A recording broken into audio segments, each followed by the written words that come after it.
and I give the call to the member for Dunkley. Thank you, Speaker. G'day. I am Jodie Belyea, and if you haven't already heard, I am a mum from Frankston with a husband, a son, 2 dogs and a mortgage. I'm going to tell you what it means to be a mum from Frankston and what a mum from Frankston who's Frankston tough can do. Because there are a lot of women and men out there like me. I acknowledge that we meet on the traditional owners of the land, the Ngunnawal and Ngambri peoples. I pay my respects to their elders past and present. I represent Dunkley, a community on Bunurong and Boonwurrung country, the land by the sea, the home of Nama Jambana, our local gathering place.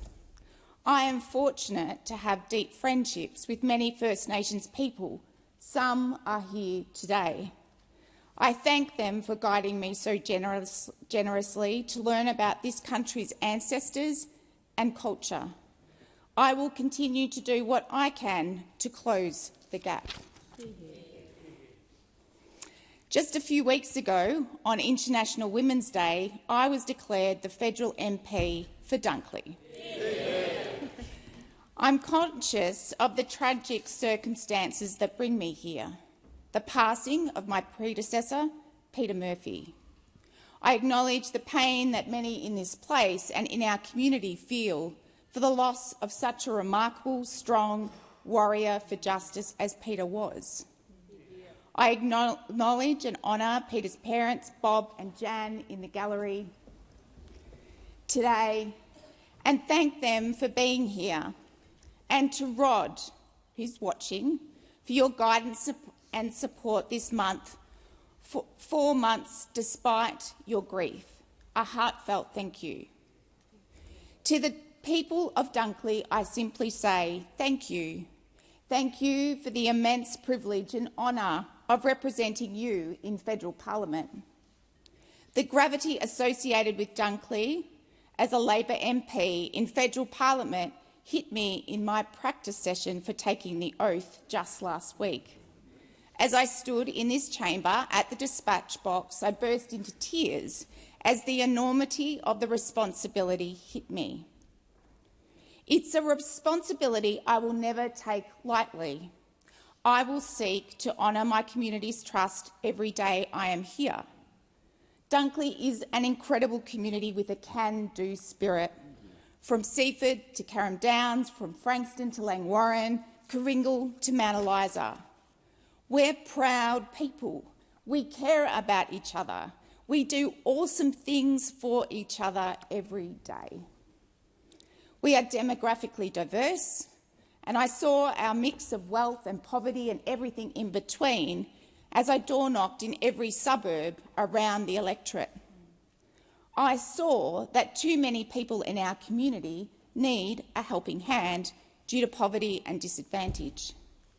And yet, if one community gives me faith, it's that Dunkley can meet these challenges.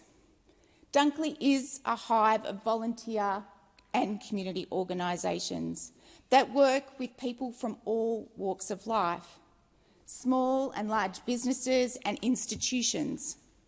There are so many people who give up their evenings and weekends to run the widest range of organisations you can imagine.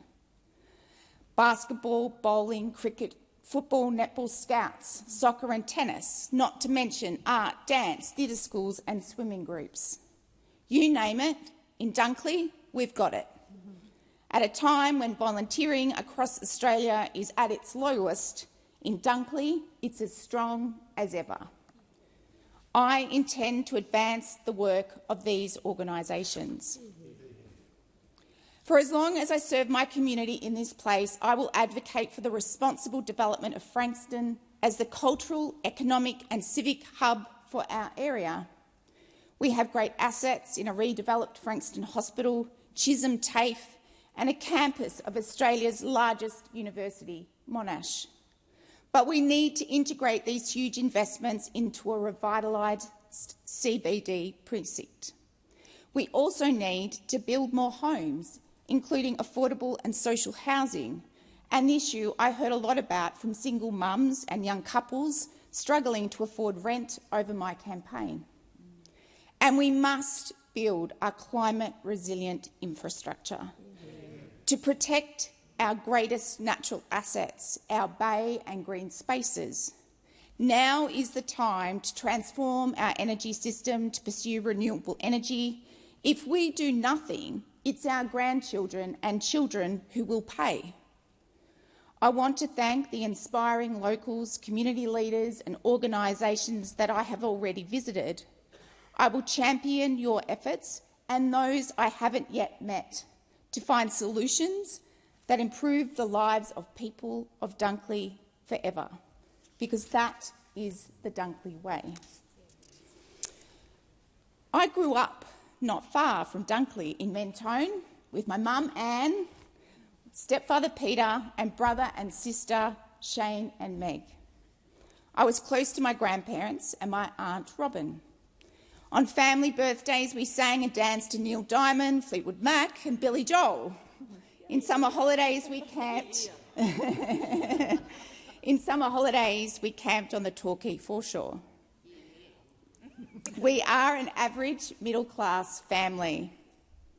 My grandfather, Gough, Lieutenant Gough Garland, was head of the family. Gough was a tall man with a big booming voice and a sparkle of mischief in his eye.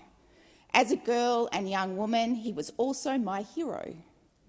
Gough served in the 39th Battalion during World War II, serving 232 days on the Kokoda track. After the war, he went on to make significant contributions through legacy, looking after the welfare of war widows and the 39th Battalion Association, helping to establish the renowned 1,000 Steps in Ferntree Gully, Victoria, in memory of the 625 soldiers killed in the Kokoda campaign. I have been fortunate to walk 3 times in my grandfather's footsteps across the Kokoda track, learning the history of the battles, what our forefathers and the Papua New Guinean people endured and achieved in extreme circumstances to protect our shores and keep Australia safe. My grandfather role modelled to me and us as a family his experience of dealing with the trauma of war by helping others. Sadly, trauma was something I came to know all too well. As a child, teenager and young woman, I experienced family and domestic violence and sexual abuse. To share this part of my story makes me feel incredibly vulnerable. However, I'm not alone. The statistics suggest that 1 in 5 women and 1 in 20 men experience domestic, family and sexual violence. I know there are many people in this chamber and the gallery who have lived experience of trauma, whose values, beliefs and life's work have been shaped by what we have experienced. To help me heal, Mum got me into ballet, camping and bushwalking in the great Australian outdoors. Today, bushwalking and fitness are central to my routine because trauma breaks you into a million pieces. It paralyses you and makes you wonder if you can go on. The experience of trauma puts you behind your peers in education, career and financial security. You have to work really hard to silence the inner voice that says you are not enough, to keep going and live your life. But trauma also gave me a gift, a steely determination to get over depression and self-doubt, and to work with other women, men and young people who have experienced the same pain as me. Over the past 30 years, I have worked for numerous community organisations, state and local government, leading programs and services for young people, men and women. I have a Master's in Business Leadership and an undergraduate qualifications in training, youth work and community development.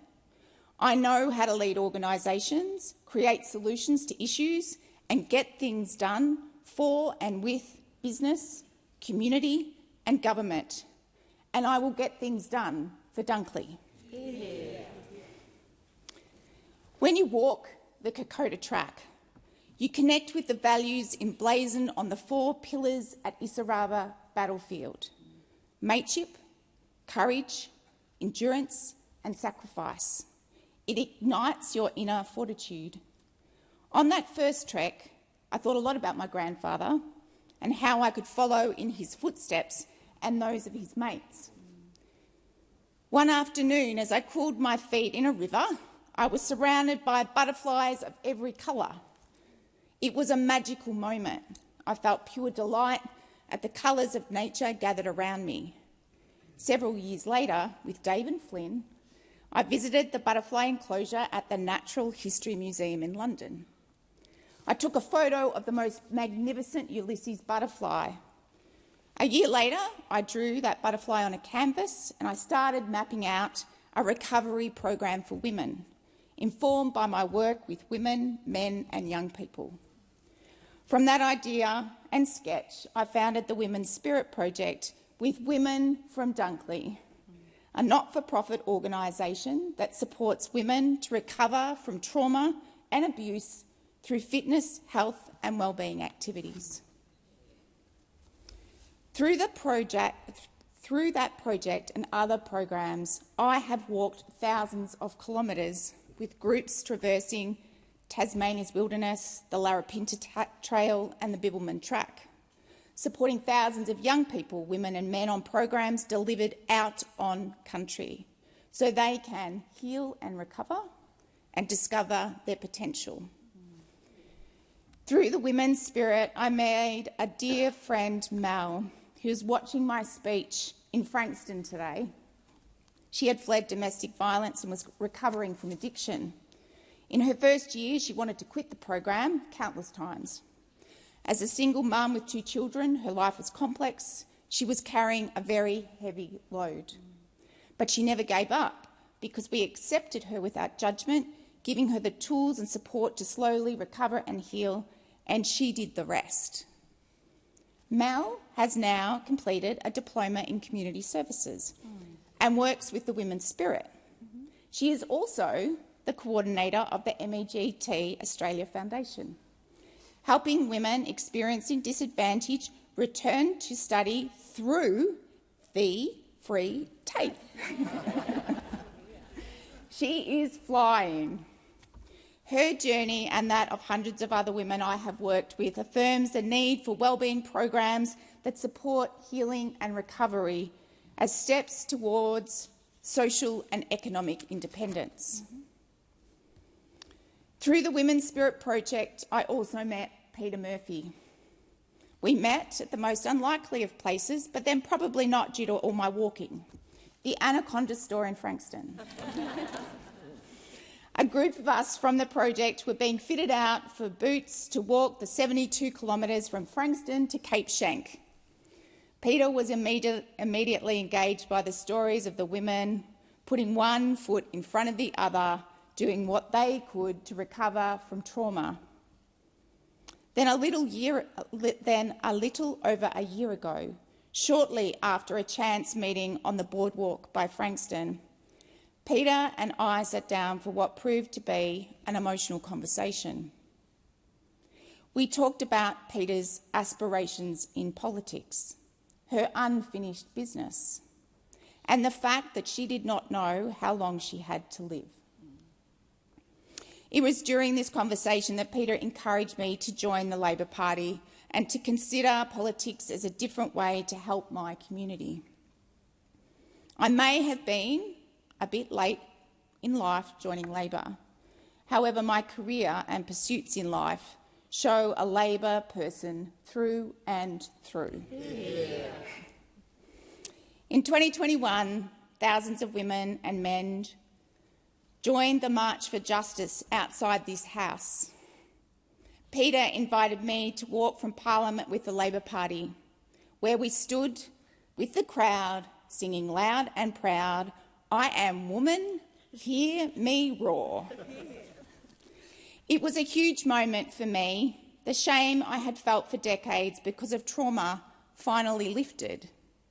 And I knew in that moment I was going to need to do more, to be brave and to tell my story in order to make a bigger difference. And so here I am. People who know me know that I like a plan. Every New Year's Eve you will find me pounding the beach in Frankston with an old friend Juanita, reflecting on the year just gone and setting goals for the year ahead. I need a KPI to work towards and a word for the year. My word for 2024 is powerful. I will be a powerful local voice in Canberra for residents who are struggling to make ends meet. Committed to being my community's voice in the government and advocating for solutions that build on the worthy measures already announced by the Albanese government, including Labor's cost of living tax cuts. I have aspirations, goals I would like to achieve at a national level, but I've got to win the next election. I stand here as part of the most diverse government in Australia's history, with women making up 53% of its members. It's an incredible achievement that needs to be celebrated. But there's still much more to do. To remove persistent barriers to women's social and economic independence and to advance women's economic participation in Australia. Firstly, I wish to champion the development of policies and programs for women that strengthen their health and well-being, for women recovering from domestic and family violence and sexual abuse, mental health barriers, poverty and addiction. I wish to support initiatives that address menopause. Where's Jed? Because, pardon the pun, menopause is a hot topic for many middle-aged women. Yes, Kit? Where are you? When women finally reach a time in their life when they can advance their career, they are often besieged by hot flushes, insomnia and anxiety and many more. They can retreat from their careers and experience relationship breakdown, hurting their financial security, independence, family and impacting our economy. If we don't commit to delivering initiatives to support the health and well-being, the healing and recovery of women impacted by trauma and poverty, gender equality could remain mere words on paper. In honour of Peter Murphy's passion for the unionist and feminist, I will reignite the Louisa Dunkley network, enabling local women to come together to learn and lead. Secondly, Australians lose $25 billion to gambling each year, the highest amount per capita in the world. Families in communities like Dunkley feel the brunt of gambling, magnifying the cost of living pressures and exacerbating disadvantage. I will advocate for the recommendations of the You Win Some, You Lose More report. Peter drove this report's common sense recommendations with great empathy and care. She is no longer here to fight this good fight, and so it falls on us to meet her political courage with a little bit of our own. And to the young people of this country, I see you. I will do whatever it is within my power to ensure young people from all walks of life have the skills and confidence to live into their potential and navigate the complex issues they face now and into the future. My work over 3 decades has shown me the greatest growth, learning and development I have seen in young people has been through programs delivered in the great Australian outdoors, on country, in communities. I believe we need to give young people hope, a sense of possibility, through the provision of leadership and personal development programs that teach them courage, resilience and self-determination out on our amazing country. I will invite my parliamentary colleagues to work with me and to create this initiative for our young people. Australians live in a mighty democracy. We are naive if we think our democratic institutions are immune from the tide of misinformation and populism that threatens to sink other democracies around the globe. We, the Australian people, need to get involved in politics to prevent populist politics that ignites fear and perpetuates lies from taking hold. In Dunkley, a far-right group that I will not name campaigned hard against me. They had money, but we had something else. We had people power. Yeah. I want to thank the best group of campaign volunteers Dunkley has ever seen. You stood on stalls, pre-poll, and spoke to thousands of people across the electorate. And to the leaders of my campaign team, to Jet, to Georgie, to Lockie, you had my back every day. I am forever grateful. For every year of my 56 years, so many people, bosses, colleagues, friends and family members have guided, nudged, provoked, supported and cheered me on. Some of you are here today and some are watching elsewhere. Thank you for all you have done to enable me to stand here today. To Paul Erickson, to Julian Hill, to Paul Edbrook, thanks for believing in me. I thank my state Labor colleagues for door knocking and helping the team to connect with 15,000 residents. To my colleagues from the Women's Spirit and MEGT Australia who have taken the baton from me at lightning speed, enabling me to embrace this once-in-a-lifetime opportunity, I am incredibly grateful. And to the Prime Minister, thank you for backing me, campaigning with me and taking great selfies with Dunkley locals, and most importantly, working hard with all of my new colleagues to provide opportunities for women like me to be in federal parliament. I first met my husband Dave when I was 25. I was a student at Chisholm TAFE and he was my lecturer. However, 13 years later we got together and we had Flynn and got married. We're all back the front. Dave, you have been my greatest ally, cheerleader and confidant. You are an incredible man who has made your own significant